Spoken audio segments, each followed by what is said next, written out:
Nasamsam ng militar mula sa 46th Infantry Peacemakers Battalion ng 8th Infantry Division ang ilang matataas na kalibre ng baril sa kanilang isinagawang operasyon sa Barangay Caranas, Mutyong, Samar noong nakarang Oktubre 8.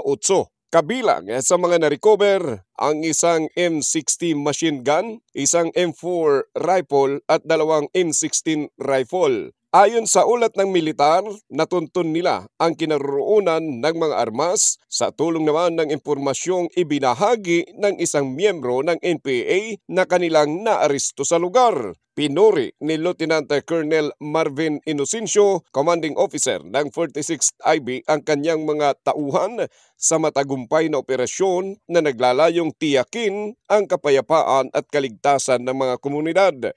Hinimok din niya ang mga natitirang rebelde na magbalik loob na sa pamahalaan at simulan ang panibagong mapayapang buhay kasama ang kanilang mga pamilya. Para sa DTX 500 Morning Newscast, ako si K5 Roger Tilana mula sa himpilang kampiyon sa mga balita, serbisyo publiko at kasiyahan sa lungsod ng Tacloban at buong Eastern Visayas, K5 News FM. K5 News FM.